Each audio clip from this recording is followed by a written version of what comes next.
Bueno, tenemos un programa, hoy vamos a tratar en nuestro programa cómo es el método de pasar de la lucha no armada a la lucha armada y algunos conceptos que tienen que ver con la defensa integral de la nación. Pero antes de eso, vamos a escuchar pues a nuestro comandante supremo, Hugo Chávez, de lo que es el pueblo venezolano, nuestra carga histórica, nuestra identidad, nuestra conciencia. Escuchemos a Hugo Chávez. El pueblo venezolano, con su sabiduría milenaria de luchas y de batallas, el pueblo venezolano, con el heroísmo que lleva hasta en las vísceras, el pueblo venezolano que recorrió medio continente con Bolívar,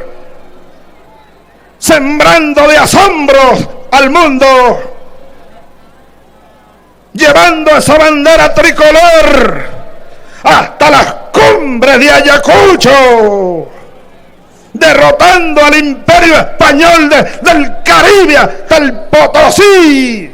Ese pueblo nunca murió, ese pueblo está por dentro de nosotros, es un pueblo guerrero, libertador y sabio. Bueno, esa es nuestra herencia histórica, nuestra herencia libertadora, ¿no? Nosotros somos, ¿verdad?, el pueblo de Bolívar, heredero de las glorias de Bolívar, y Bolívar, que tenía muchas características de líder importante. Una de sus principales características, ¿verdad?, es su pensamiento y su acción antiimperialista. Es decir, entonces, nosotros en esencia somos soldados antiimperialistas, ¿verdad? Luchamos por la libertad, por la autodeterminación de los pueblos.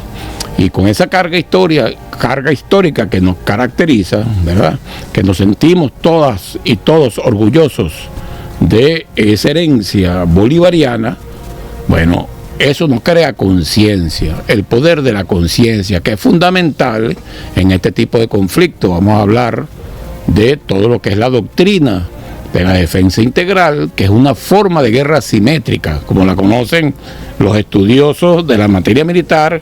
Bueno, hay que colocar el concepto de defensa integral de la nación dentro de los tipos de conflicto asimétrico. ¿Qué es un conflicto asimétrico? Bueno, cuando una fuerza, ¿verdad?, que supera al Estado agredido, en este caso Venezuela, en equipos militares, en tecnología, en recursos económicos, bueno, le hace o agrede a ese Estado, bueno, ese Estado no puede responder con tácticas y estrategias de lo que conocen la guerra convencional, sino que aplica otro tipo de estrategia, ¿verdad?, que es la guerra asimétrica, donde se fundamenta en el aprovechar al máximo sus ventajas. ¿Y cuáles son dos ventajas fundamentales en todo conflicto asimétrico y por lo tanto en la defensa integral de la nación?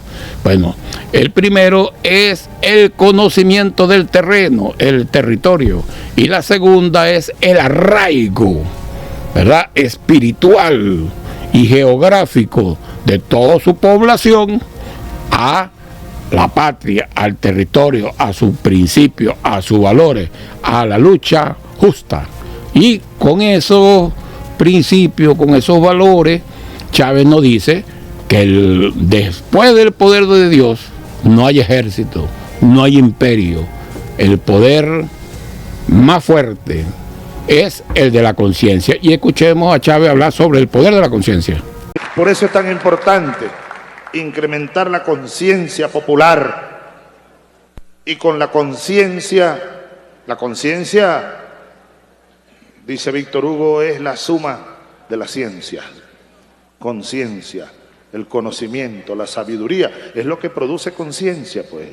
El que no sabe es como el que no ve. Por eso es tan importante saber, darse cuenta de, conocer.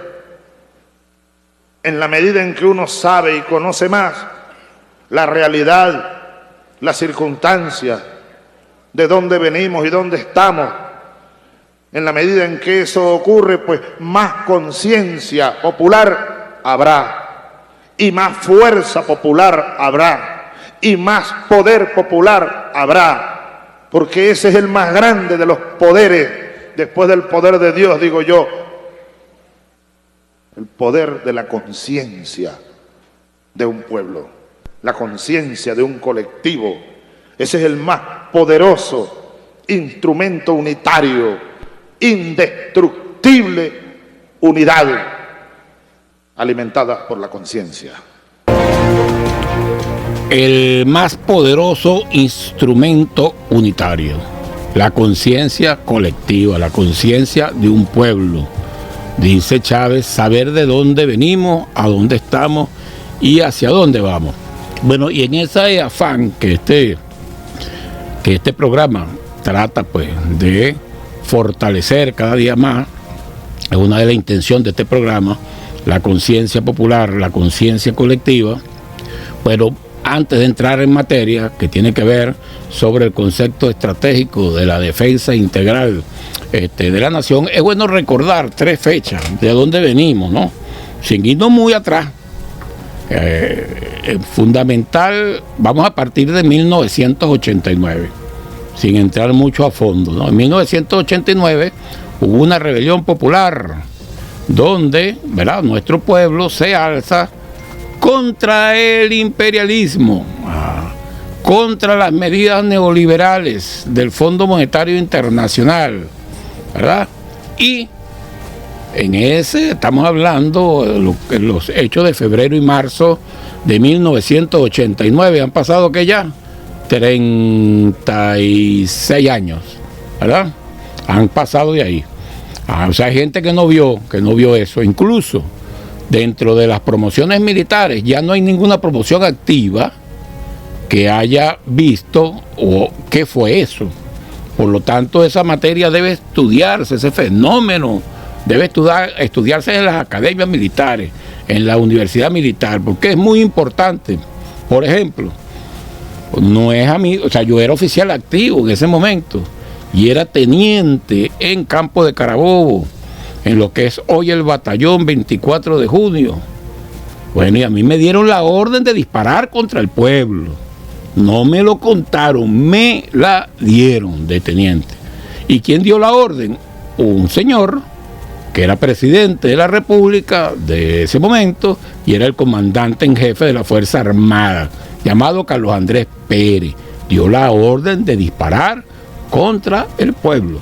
Que por cierto, estando ahí en la compañía 24 de junio, ¿verdad?, había un sargento en ese entonces, hoy doctor en Derecho, llamado Carlos Alcántara. Nosotros pusimos preso un teniente que se volvió loco y quería disparar contra el pueblo y lo metimos en el calabozo. Que por cierto, mi gobernador Rafael Lacaba, lo que hablamos ayer, tenemos una cuenta pendiente, hay que hacer justicia con ese ciudadano Carlos Alcántara, que los infiltrados que a veces hay por ahí, ¿verdad?, que se hacen llamar revolucionarios, bueno, atentan contra los verdaderos revolucionarios. Él sabe de qué le estoy hablando y me dijo que le recordara todos los días. Entonces, a donde lo vea y a donde tenga un medio como este, le recuerdo que hay que hacer justicia con Carlos Alcántara. Bueno, seguimos entonces, ¿no? ¿Qué pasó ahí? Bueno, hubo, hasta que contaron, habían 3.000 muertos, hasta que contaron. Y hay una fosa común, ¿verdad?, llamada La Peste, o le dieron ese nombre, ¿verdad? Y bueno, imagínate tú, eso nos marcó el 4 de febrero, estamos hablando del 27, el 28 y marzo de 1989. Eso indudablemente aligeró lo que ya se venía gestando en la Academia Militar de Venezuela y aligeró lo que fue el 4 de febrero de 1992. Ahí Hugo Chávez nos dijo a un grupo de jóvenes, porque hay que recordar que cuando nosotros entramos a la Academia Militar, yo tenía 17 años, ¿verdad?, en 1980 por allá, entré con Padrino López a la academia y nos conseguimos en el fondo del pasillo a un teniente de 26 años llamado Hugo Chávez Frías. Es decir, era un joven de 26 años liderando a jovencitos de 17 años. La juventud. Entonces Chávez nos reúne después de esa rebelión popular, después de esa desgracia, ¿verdad?, de que un comandante en jefe, Carlos Andrés Pérez, dio la orden de disparar contra el pueblo. Bueno, y vino el 4 de febrero. Chávez nos dijo una vez, reunido, estaba Diosdado, me recuerdo, Pedro Carreño, Márquez Gerardo, entre otros, estábamos ahí reunidos, y él nos dijo que la juventud militar, a lo mejor la operación militar fracasaba, así nos dijo, pero la juventud militar tenía que salir a demostrarle a ese pueblo que había una juventud capaz de colocarse al lado de las luchas más sentidas de ese pueblo. Y eso fue lo que hicimos nosotros el 4 de febrero, que salimos, pues. Salimos el 4 de febrero y él decía, Chávez decía que ese pueblo iba a reconocer ese gesto y que íbamos a llegar a gobernar el país. ¿Para qué? Para desarrollar un proyecto antiimperialista, un proyecto donde el pueblo estuviese a la vanguardia, fuera lo más importante, no la acumulación de riqueza para unos pocos, ¿verdad? Ese es el proyecto bolivariano, la búsqueda de la mayor suma de felicidad posible para nuestro pueblo. ¿Pero qué pasó ahí? Bueno, que los militares salieron solos, ¿verdad? Y es lógico, si tú, ¿verdad?, estábamos hablando del 89, 3 años antes, le caíste a plomo al pueblo, ¿cómo el pueblo va a salir a acompañarte? No, había ese recelo. ¿A qué pasó después? Bueno, Chávez, después que sale de la cárcel, ¿verdad?, en el 94,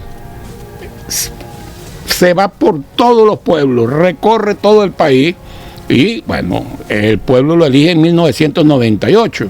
¿Qué pasa después de 1998? Bueno, él salió a recorrer toda Venezuela con un proyecto, el proyecto constituyente. Y así fue. Al llegar a la presidencia, lo primero que hizo fue convocar, ¿verdad?, al pueblo a que dijera, según una consulta, si quería una constituyente o no, y el pueblo dijo que sí.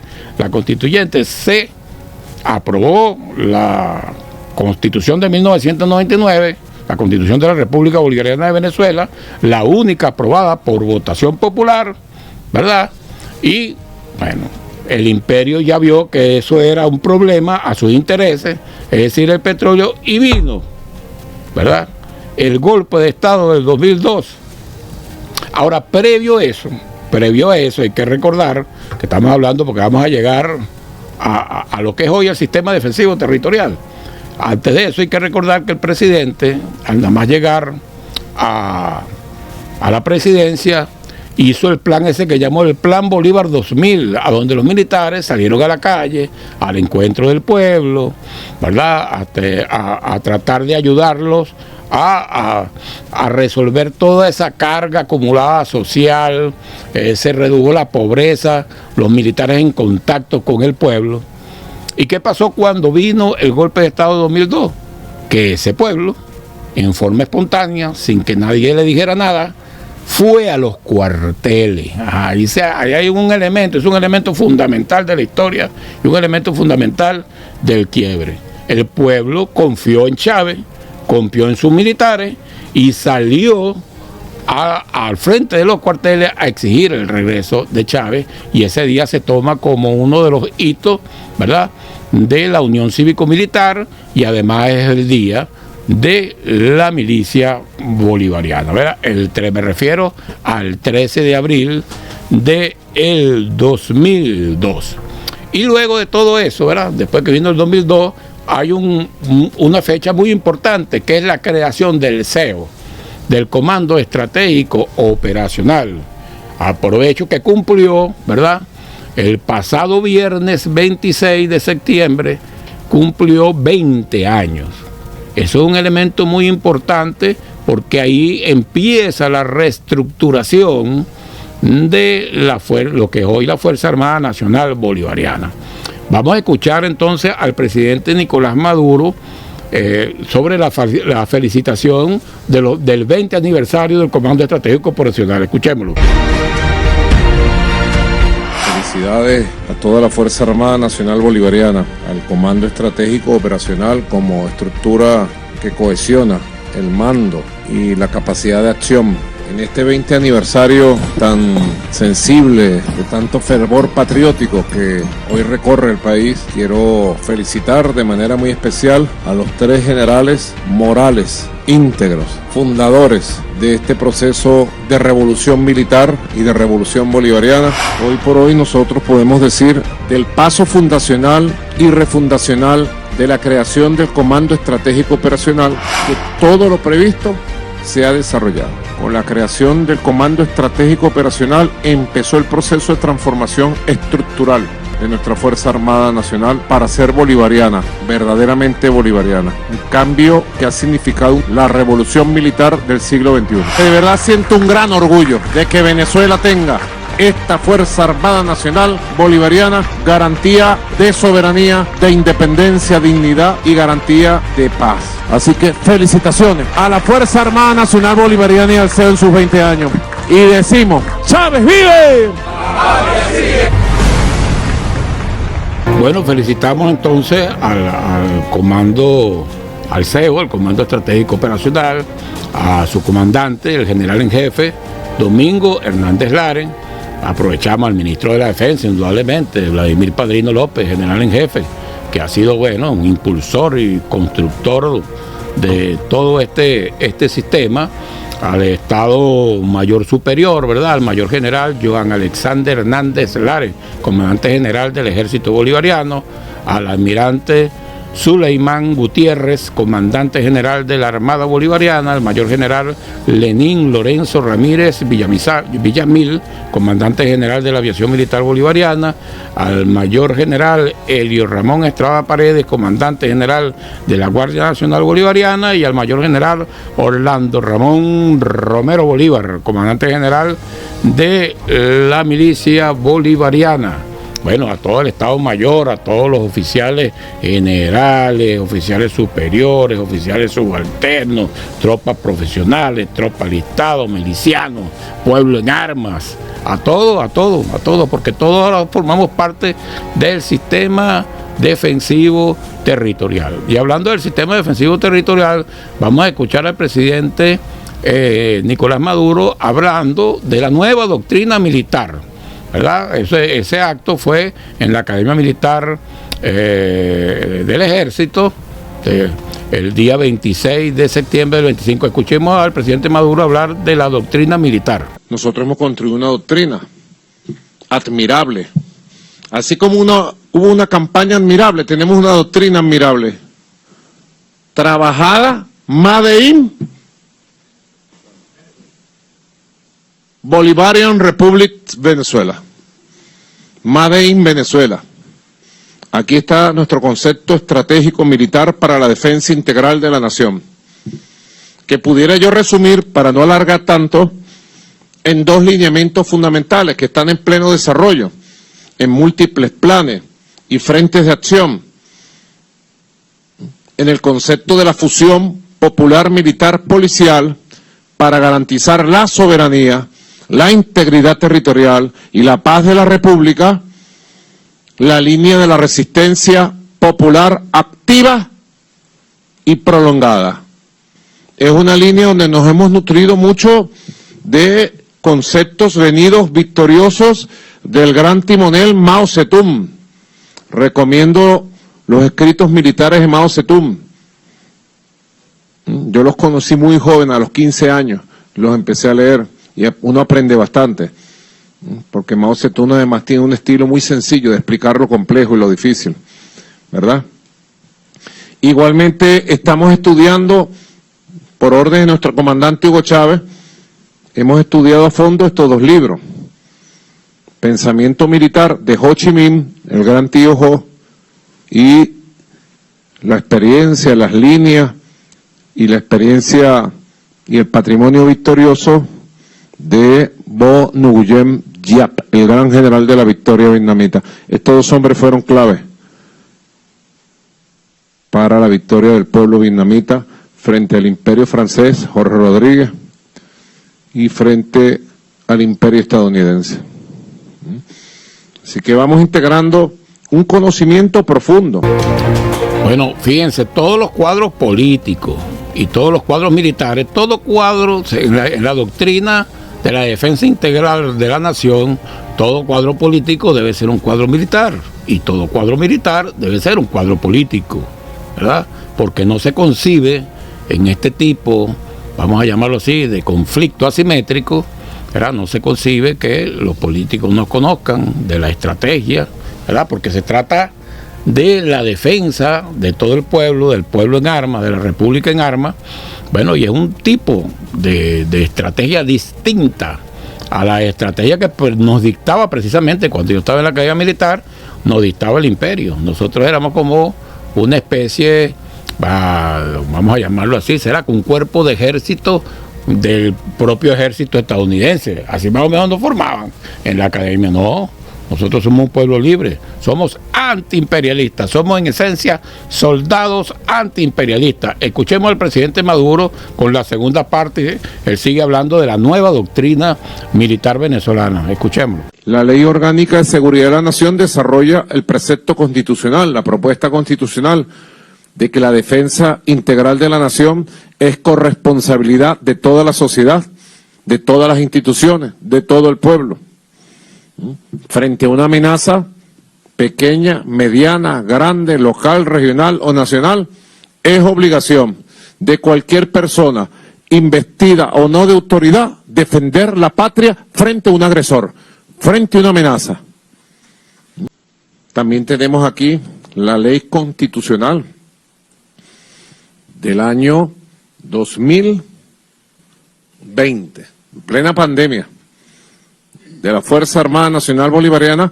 Esta ley tiene muchas virtudes, pero una de sus grandes virtudes es que incorpora estructuralmente, de acuerdo al ordenamiento jurídico de Venezuela, con una ley constitucional que es superior a una ley orgánica, a el quinto componente especial, nuestra gloriosa Milicia Nacional Bolivariana.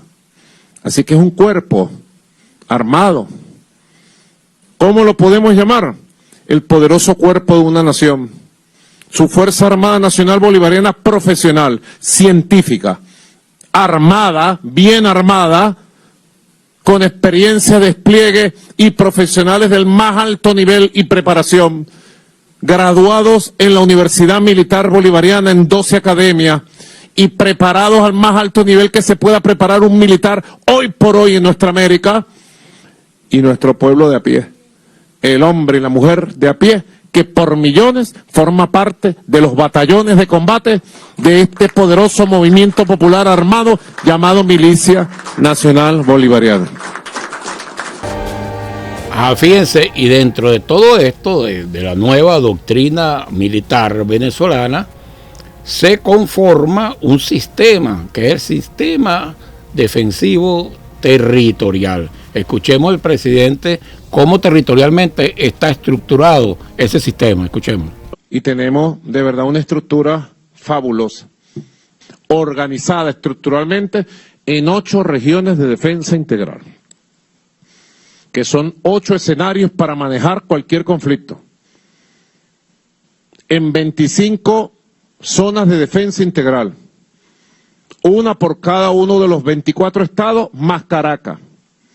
Y por punto de cuenta firmado, ya se ha dado la orden de establecer 335 áreas de defensa integral, que a su vez están articuladas con las unidades militares y con el pueblo en armas, en las bases populares de defensa integral y en las unidades comunales milicianas de los 5.336 circuitos comunales.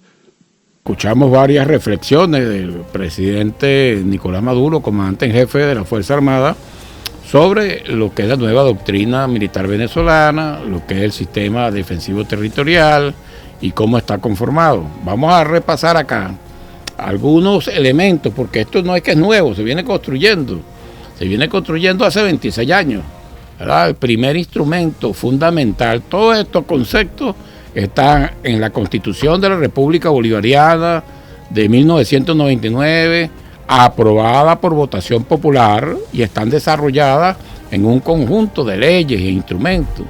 el presidente hablaba, bueno, de que todo eso está escrito, y el Comando Estratégico Operacional le presentó hace tiempo, pero recientemente actualizado todo lo que es el concepto estratégico operacional, en una maleta llena de manuales, de libros, todo propio, desarrollado, como dice el presidente, hechos aquí en Venezuela, de acuerdo a nuestras experiencias históricas y también en experiencias victoriosas de otros países que han enfrentado pues a los imperios y han sido victoriosos, como el caso, por ejemplo, de Vietnam, pues, entre algunos.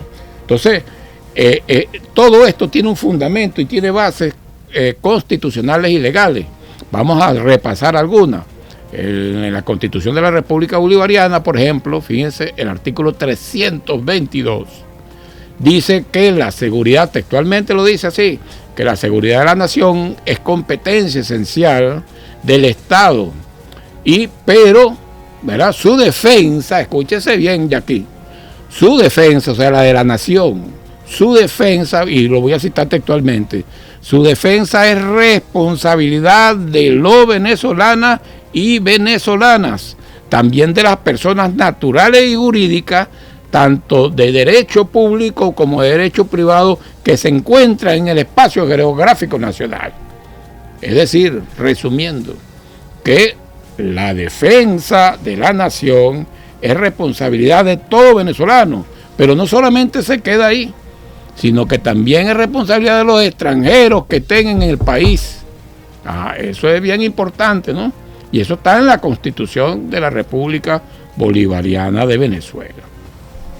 Otro artículo fundamental, ¿verdad?, de esa Constitución es el artículo 326, ¿verdad?, de la Constitución. Entonces fíjense que tiene bases constitucionales para aquellos que pueden pensar que esto de pueblo en armas es algo inventado en el momento. No, viene desarrollándose, bien pensado, y además no solamente en las leyes, sino que esto ha sido llevado a la práctica y ya lo vamos a ver cómo, ¿verdad? Estamos en una buena posición para, quizás no, estoy seguro que es la mejor preparación de cualquier ejército para la guerra asimétrica en América.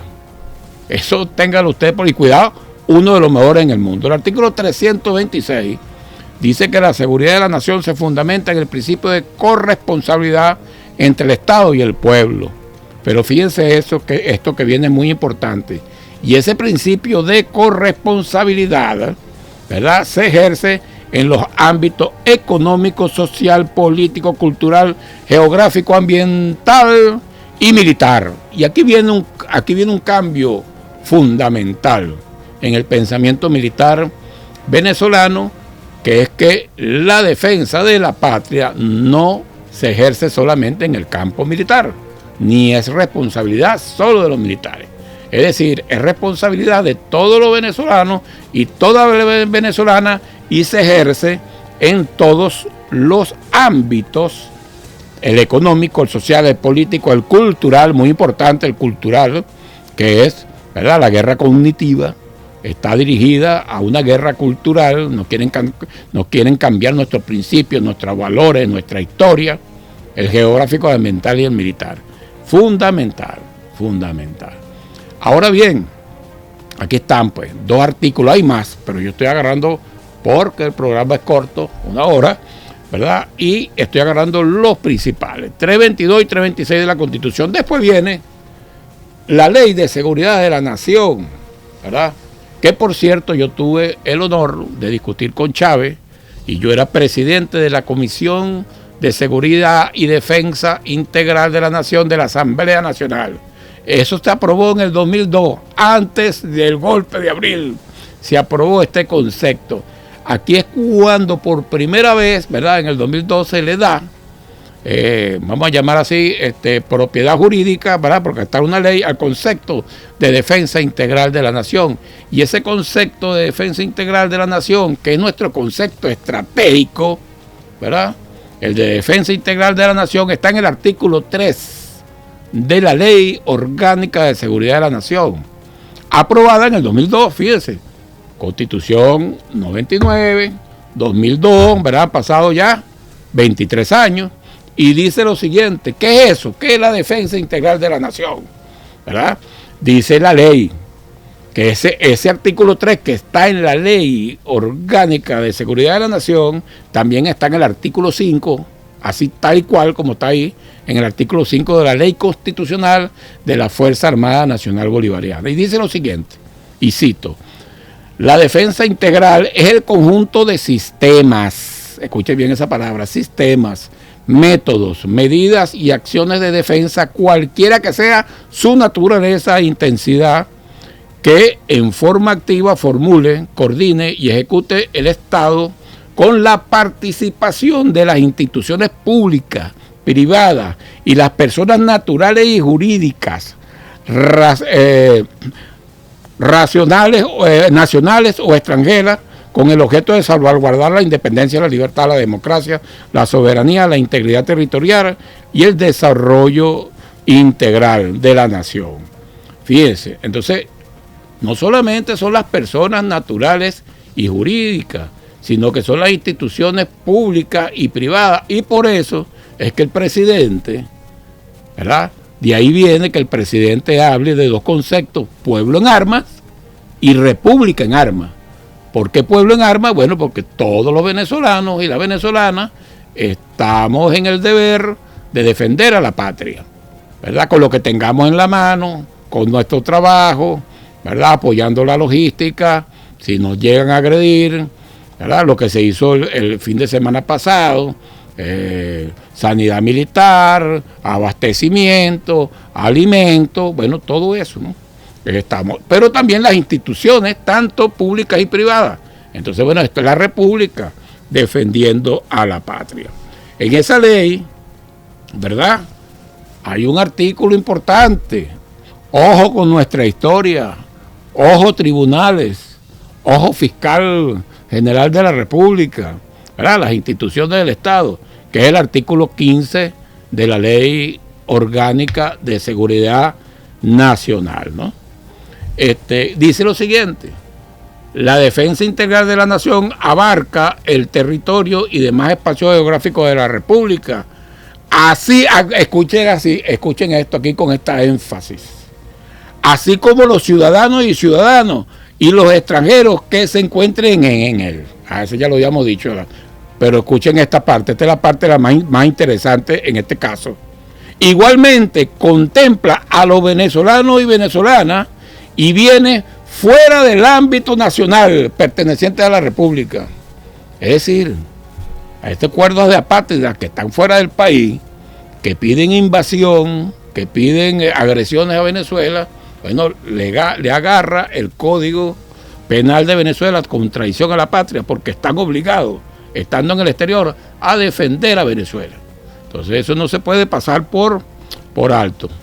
Es decir, todas esas personas hay que de una vez abrirle un expediente y una averiguación por traición a la patria, a toditos que están en el exterior, ¿verdad? Bueno, impulsando de alguna manera a que aquí a Venezuela se agrede. Entonces, fíjense, en estos artículos, entonces está claro los conceptos que viene utilizando el presidente Nicolás Maduro de pueblo en armas y república en armas. Luego, todos estamos en el deber de defender la patria. Pero entonces se crea un sistema para defender la patria. Hay que un sistema, y esto es bien importante, pareciera una tontería, pero hay que hablar un poco de la teoría general de los sistemas, para que entendamos bien lo que es un sistema. Un sistema es un conjunto de elementos organizados que interactúan entre sí para alcanzar un objetivo programado. Y hay dos fundamentos clave en la teoría de los sistemas, que es el siguiente. Son los siguientes: todo sistema es a la vez un subsistema de un sistema mayor. Y aquí viene el más importante desde mi punto de vista, y que tenemos que hacer énfasis, es la totalidad, el fundamento de la totalidad, ¿verdad? O lo holístico del sistema. ¿Qué quiere decir eso? Que las propiedades de un sistema, ¿verdad?, son superiores y son diferentes a las propiedades de sus partes. Y vamos a poner el ejemplo más elemental, vamos a llamar una orquesta de salsa, pues. Una orquesta de salsa, cada ejecución de un instrumento. Pónganse ustedes hoy una tumbadora solo. La persona que está a la tumbadora, bueno, ejecuta la tumbadora a la perfección, ¿verdad? El tac, tac, tac, la clave por allá, tac, tac, tac, tac, tac, y la tumbadora. La tumbadora, escucha la tumbadora por un lado, escucha la clave por otro lado. Después los metales, que tú sabes que los metales entran en un tiempo que rellenan un espacio, los trombones, los saxofones. O sea, usted escuchó el bajo, usted escucha el bajo, está escuchando el bajo solo. Eso le da a usted una sensación, le crea una emoción diferente a la que escucha cuando escucha toda la orquesta completa, ¿verdad? La sensación es totalmente. Y puede ser que la tumbadora sea un virtuoso y usted escuchó la tumbadora solo, con repique y adorno por todos lados, pero en el momento de que entra con la orquesta se cruza y no guarda el tempo o el tiempo, ¿verdad? No va de acuerdo al tiempo que lleva el bajo. Entonces la sensación va a ser un desastre. ¿Qué quiere decir esto? Que nosotros tendemos mucho a eso. Cada quien va por su parte y cada quien lo trata de hacer bien.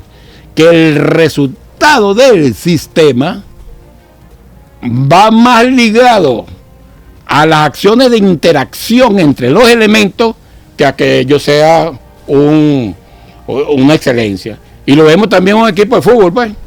Agarra un equipo de fútbol que son puras estrellas individuales. Lo ha habido. Todos los hombres, los mejores delanteros, los mejores mediocampistas, los mejores defensas, pero no se integran. No saben interrelacionarse. No sabe dónde está el otro. No hay pase de memoria. Y entonces los resultados son un desastre. Ahora, si usted ve al delantero un entrenamiento haciendo ejercicio de dominio de balón, el mejor, seguramente. Usted ve el defensa saltando y le disparan, el mejor. Usted ve el arquero, pero cuando están en conjunto no hacen interacción. Es muy importante la interacción y por eso es que es el sistema. Entonces estoy hablando del sistema defensivo territorial.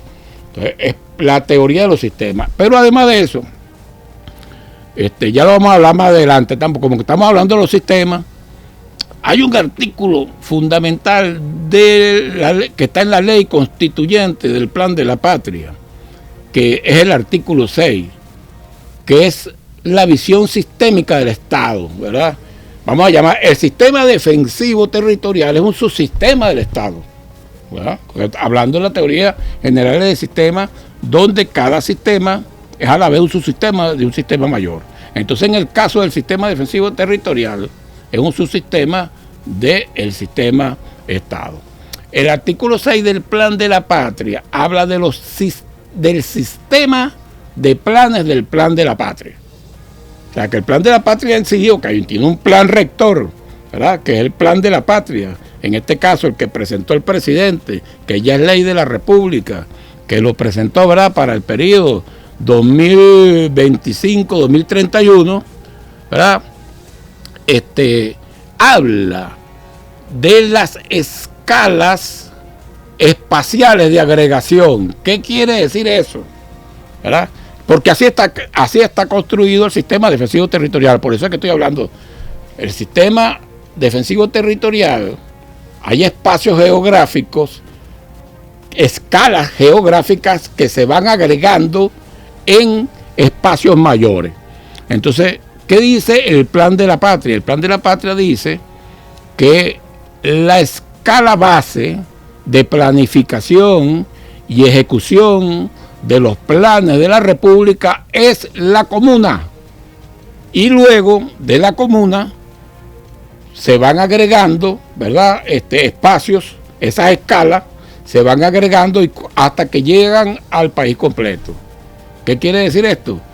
Bueno, si el espacio base es la comuna, una agregación de comunas harían una ADI, ¿verdad?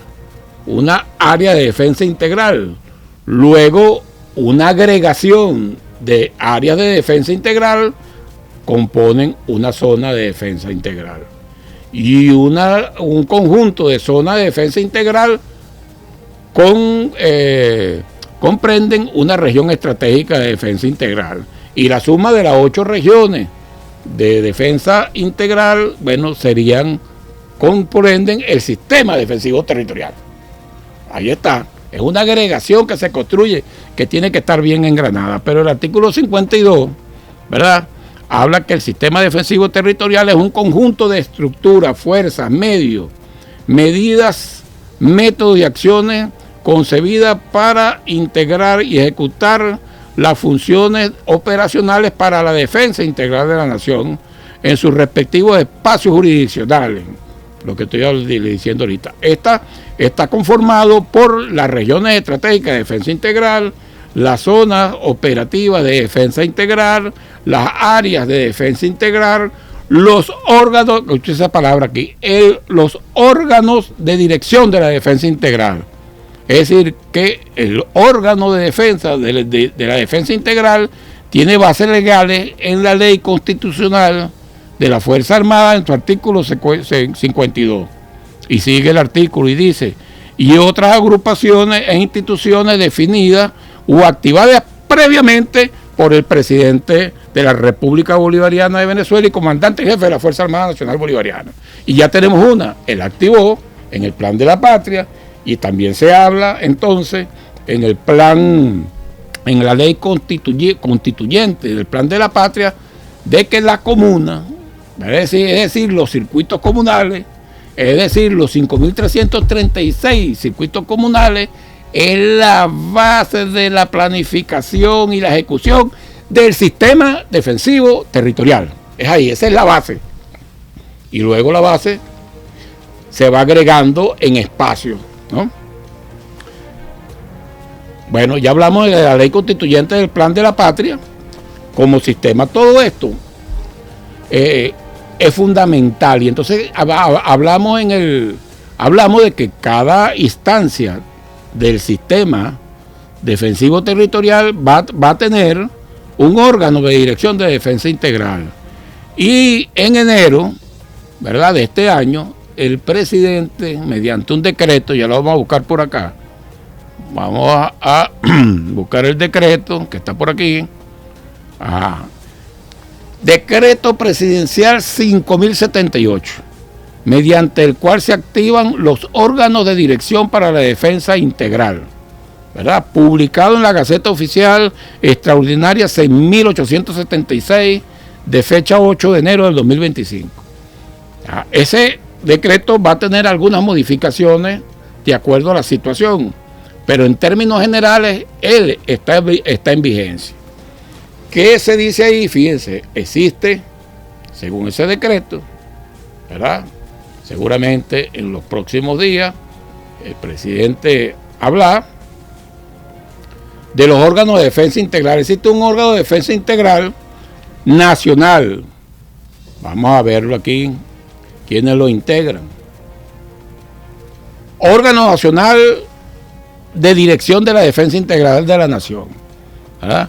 El presidente o presidente de la República Bolivariana de Venezuela y comandante en jefe de la Fuerza Armada Nacional Bolivariana, la vicepresidenta ejecutiva de la República Bolivariana de Venezuela, el presidente de la Asamblea Nacional, es decir, los poderes, ¿verdad?, el presidente del Tribunal Supremo de Justicia, la presidenta del Tribunal Supremo de Justicia, el presidente del Poder Ciudadano, el ministro de la Defensa, el comandante estratégico operacional, el ministro del Poder Popular para las Relaciones Exteriores, el ministro para las Relaciones Interiores y el ministro de Comunicaciones, Información y Comunicaciones, y cualquier otro, al ministro de Planificación y cualquier otro miembro que el presidente de la República tenga bien que integre ese órgano nacional de dirección de la defensa integral de la nación. Fundamental.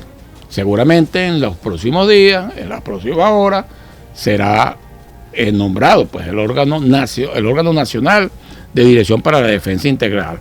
Después de ahí va a las regiones de defensa integral. Los órganos de dirección, ¿verdad?, de las regiones. En ese decreto va directamente el estadal, pero la situación no indica y el tipo de conflicto no indica que debe haber un órgano de dirección por regiones, porque en este tipo de conflicto, que es conflicto asimétrico, bueno, puede ser que el ataque o la agresión venga por una región, y bueno, esa región tiene que estar en la capacidad, ¿verdad?, que de alguna manera debe tener alguna autonomía de funcionamiento, ¿verdad?, regional.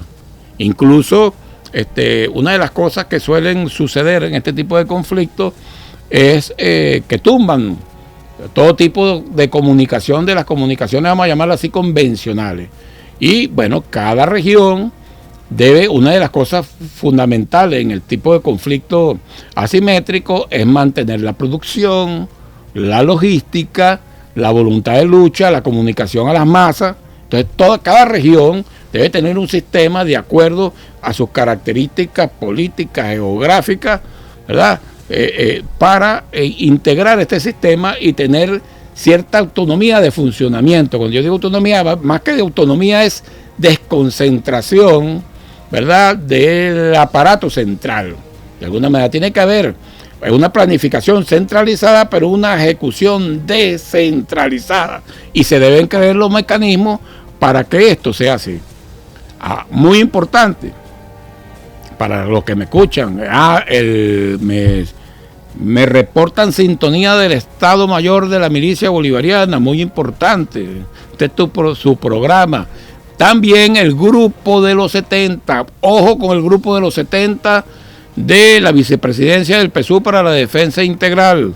Están convocados para el Congreso, son miembros del Congreso, deben asistir a la próxima plenaria del Congreso, que debe ser esta semana, el jueves o el viernes se avisarán, pero deben estar pendientes los gobernadores y las gobernadoras que pasaron a ser parte de la dirección nacional del Partido Socialista Unido de Venezuela, facilitar pues el traslado de estos compatriotas. Se les hará llegar la lista para que, bueno, porque va a ser un tema central del Congreso, ¿verdad? ¿Cómo es la transición de la lucha no armada a la lucha armada? Y el expositor es quien le está hablando en este momento. Aquí estamos hablando algunas cosas de esa exposición. Ahora, eso ya faltando unos 3 minutos para terminar el programa.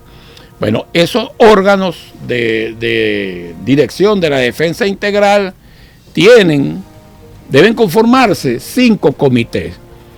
Porque hay tareas, vamos a resumírselo aquí porque quedan nada más 3 minutos. Hay 6 tareas fundamentales, vamos a llamarlo así, pueden haber más, pero hay 6 tareas fundamentales a desarrollar en cada espacio, a donde va a haber un órgano de dirección de la defensa integral. ¿Cuáles son esas tareas? La primera es la producción. Yo tengo que asegurar la producción porque sin producción, bueno, no podemos hablar de resistencia prolongada. Producción, ¿verdad? Es la primera. Luego, la logística. Es fundamental porque en esa visión sistémica yo tengo que garantizar que una comunidad produce tal rubro y que no se produce en la otra, y la otra complementa porque produce un rubro que no se produce en esta, y entonces, bueno, ahí viene todo lo que es la aplicación de una logística con visión sistémica de todo el país, viendo todo el país, la logística del todo el país. Lo otro fundamental, la tercera tarea que es fundamental sería, ¿verdad?, tenemos que mantener la voluntad de lucha, y para mantener la voluntad de lucha, un elemento fundamental es la comunicación con la masa, es decir, los medios de comunicación de masa articulados con todo el sistema de propaganda, contrapropaganda. Hay que recordar que estamos bajo una guerra cognitiva, bajo una guerra psicológica permanente. Esa sería una tercera tarea. La cuarta tarea es vamos a llamarlo así de esta manera, la autodefensa, lo llamaban los vietnamitas, que es la defensa de la misma comunidad, la defensa de los grupos humanos, la defensa de las instalaciones vitales que están dentro de cada límite de los circuitos comunales, de las comunas, de las comunidades. Luego viene, eso tiene que ver también con la resistencia activa. Después vienen las operaciones ofensivas, que prácticamente son cuerpos especializados de milicianos y de nuestras Fuerzas Armadas que están, bueno, en ofensiva permanente. Y como sexta tarea, que es vital, comando, control y comunicaciones ya de las operaciones en sí. Entonces, cada espacio tiene que buscar los medios de funcionar, es decir, volvemos a las escalas de agregación. Las comunas tienen su funcionamiento, que a la vez contribuyen al funcionamiento de las ADI, ¿verdad? Las áreas de defensa integral. Las áreas de defensa integral tienen su funcionamiento y sus 5 comités, que ahora vamos a ver cómo está organizado, de los comités, y así sucesivamente, ¿verdad? Contribuyen a los objetivos fundamentales de la SODI de las regiones estratégicas y las regiones estratégicas a los objetivos fundamentales del país y de la nación. Bueno, esto es un tema que necesita pues varios programas para explicarlo, pero quisimos hacer una visión general, muy generalizada, de hacia dónde vamos y cómo nos estamos preparando. No partimos desde cero. Tenemos una cantidad de organizaciones en el territorio, consejos comunales, comunidad CLAD, equipos comunales del partido. Tenemos una serie, todo lo que es el pueblo organizado, los sectores sociales, tenemos los consejos de pescadores, los consejos campesinos. Es la adecuación de la organización que ya tenemos, lo tenemos avanzado, para el sagrado deber de defender la patria. Y como siempre, y como dice mi camarada y Armando Diosdado, nosotros en cualquier circunstancia, y pase lo que pase, nosotros venceremos.